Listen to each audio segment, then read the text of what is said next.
Hey everybody, welcome to the 1804 show, chapter 2. I'm your host, Dollar Will, and this is the newest addition to my platform, 1804 Movies.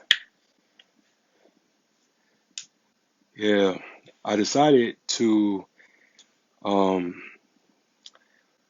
do something new for the platform where I'm going to be discussing my favorite movies, favorite actors, and their tragic deaths and how much the movie impact me in my personal life. And this movie is a cult classic. And I really identify with this movie because, excuse me, let me adjust this real quick. Yeah, I really just, when it comes to this movie, this movie was ahead of its time. This movie was very symbolic, especially when you lost someone that you love and you just had just the opportunity if you could come back and avenge your death for one night. And it's just amazing knowing the guy who plays the main character is the legendary son of Bruce Lee. He talks about, like in his interviews and stuff, how following his father's footsteps was not one of his goals. He literally wanted to be his own actor. He wanted to be his own man. And just people always comparing him to his father was always one of those things that he despised because he wanted to follow his own trend. And knowing that this was his last role ever, and quite scary. But I first saw The Crow like in 2001. My cousin loved the movie and he suggested that I watch the movie.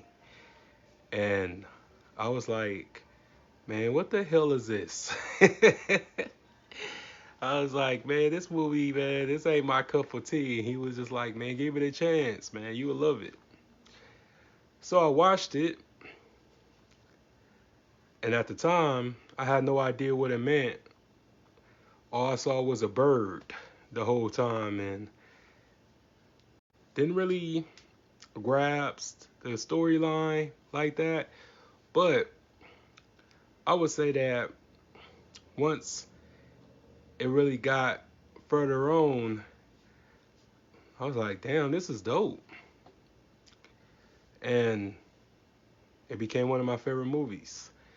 And I really want to get the movie poster for it too. Because it symbolized revenge, vengeance, love, hate, PTSD, murder, and everything. But also, it's just one of those movies that really capture the audience with the visuals and the music. I think the music really plays an important part of the movie. It really gives you that adrenaline rush and knowing that he was shot for real. Um, just really was like very haunting. And the movie starts off where he walks into his apartment with his fiancee Shelley Webster and his Devil's Night. October 30th, and it's based in Detroit. But they shot the movie in North Carolina. But he walks into the apartment and he is shot and killed by thugs. And the scene, his character discovers his fiance being beaten and raped, and that thug, played by Michael Massey, fires a Smith & Wesson Model 229, well, 629, excuse me, 44 Magnum revolver as he walks into the room. Well, they also said that in the film shoot preceding the fatal scene, the gun that was used as a prop, a real revolver, was loaded with improperly made dummy rounds. And as also was live cartridges that had the powder charges removed by the special effects crew.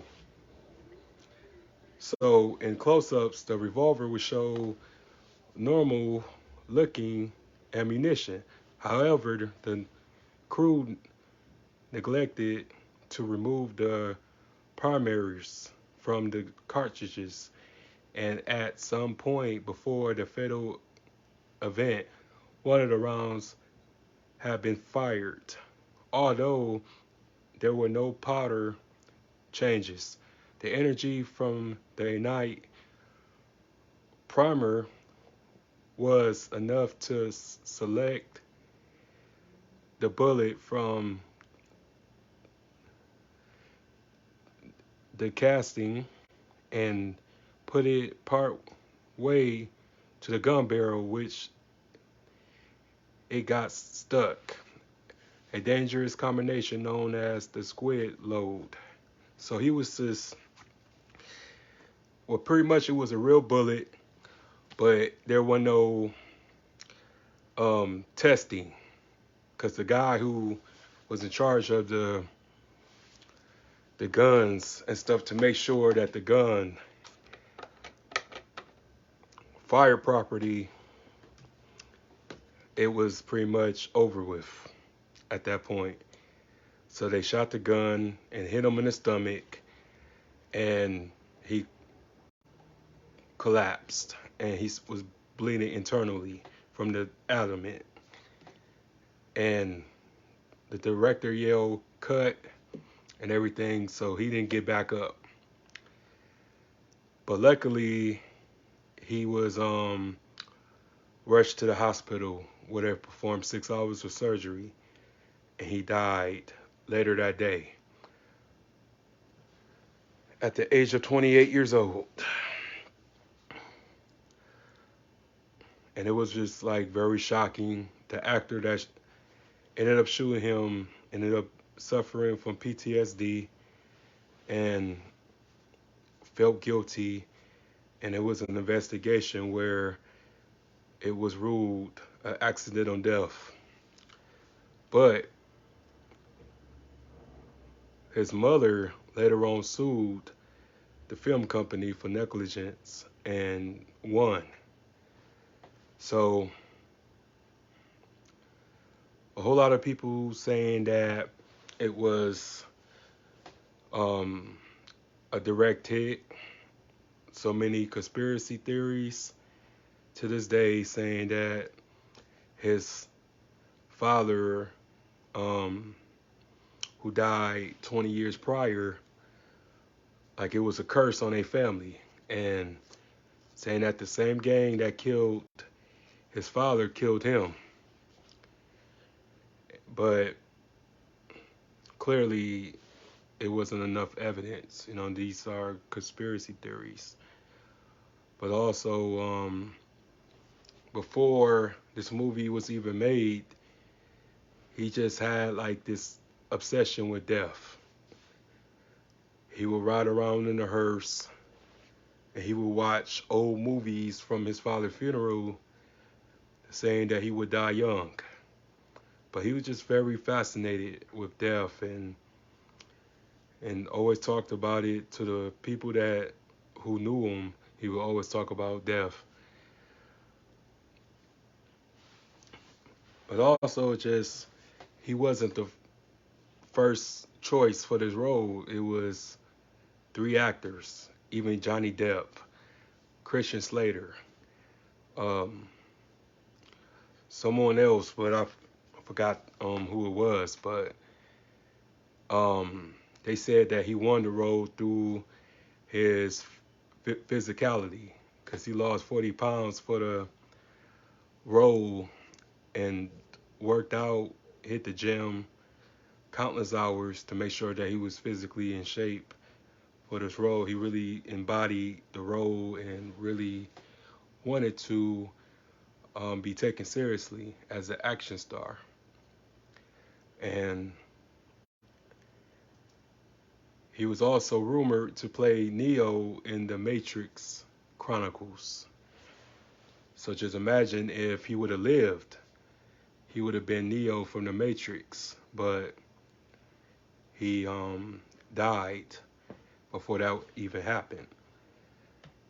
Also, the wrestler Sting became the Crow as well through his influence. And rumor has it that the actor Heath Ledger, who plays the Joker, um, was inspired by Brandon Lee as well. He pretty much used the same makeup technique on his face. But this movie really showcased his acting ability, his fighting style, and his range. Because before, um, I won't say that his earlier movies was like B-list movies, but they really didn't do well like at the box office. So this movie um,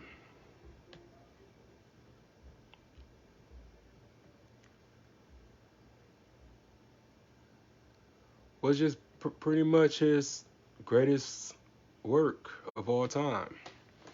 You know, nobody really knew about it. His death, because a lot of people really want to, kind of typecast him like he didn't do anything else, but he did.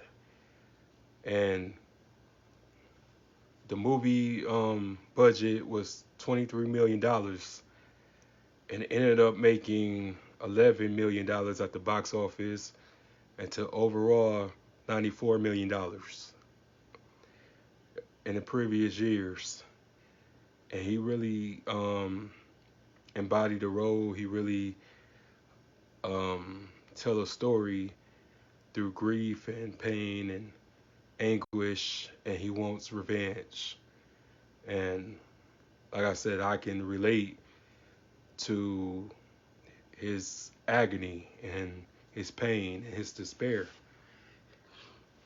And also, Ernie Hudson plays a cop who was pretty much, trying to do the right thing and trying to get justice for him and his fiance. And they team up and take on the people who were responsible for his death and his fiance's death. So I just think that it just was a great balance. It was great storytelling, great cinematography, the music, phenomenal, and it just were unfortunate that he suffered a tragic end and didn't get the chance to enjoy the success. Because I think he would have really enjoyed the reviews and stuff like that. And then this was like the first time that this movie was used as far as like digital effects with his face, because it was a lot of scenes that even after he died, it was a lot of scenes that the director needed to use or to reshoot because um, it was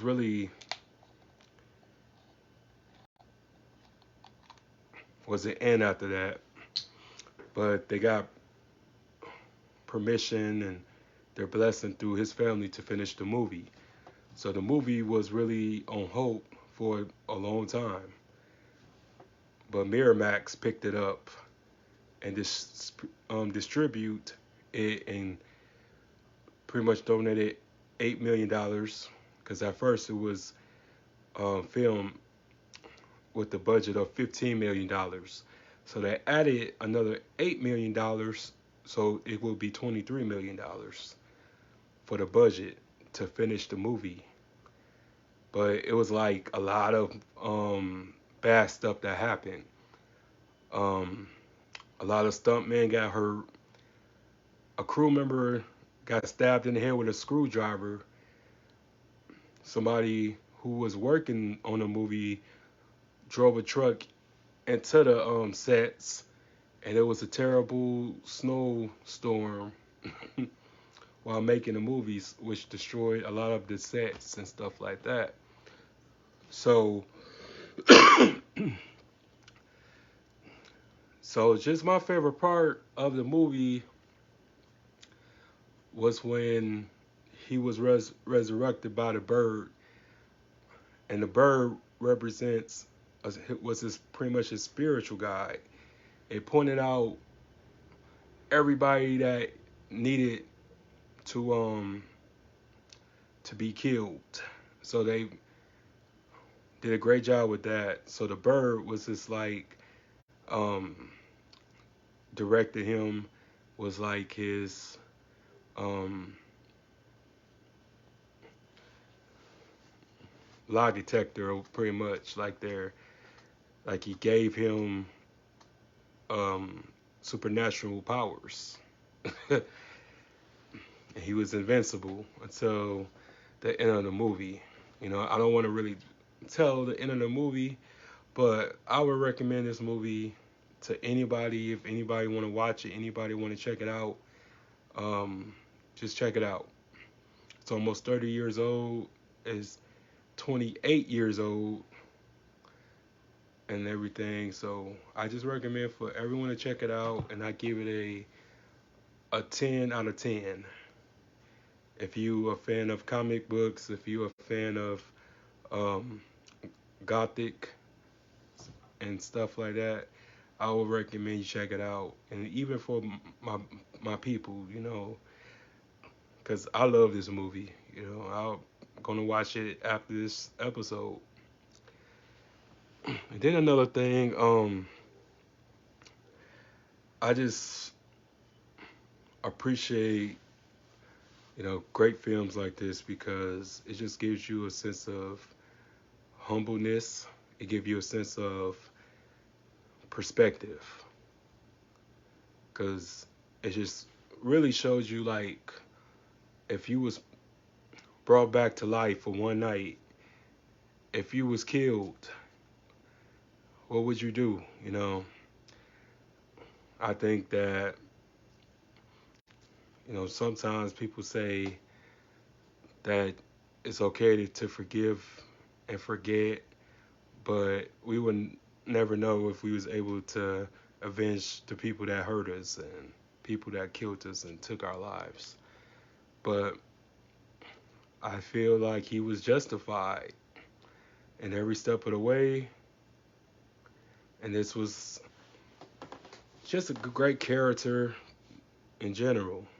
Just think, if Johnny Depp was the Crow, like, I don't think it would be um like, don't get me wrong, Johnny Depp is a good actor, but to me, I really feel like it just wouldn't have been the same. And all those other actors, it would have not been the same. I really think that Brandon Lee made a mark, and he um, did what he set out to do.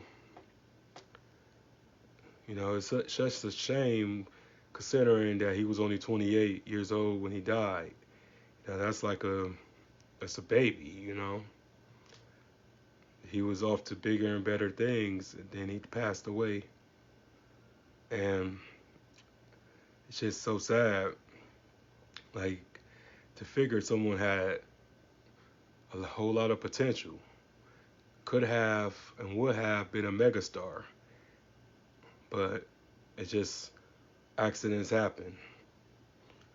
You know, I can't say that I believe the conspiracy theories, but I can say that accidents happen, and it's unfortunate that he met his demise at such a young age, because he could have possibly been anything. Probably would have been like The Rock or somebody if he would have lived. So just everybody check it out. You know, y'all will love it. I love it. So I believe y'all will enjoy it and appreciate it like I appreciate it. And for next time, I will catch y'all later. Subscribe to the channel, the 1804 Show Chapter 2, Cashapp, $, the 1804 Show Chapter 2. I'm out. Peace.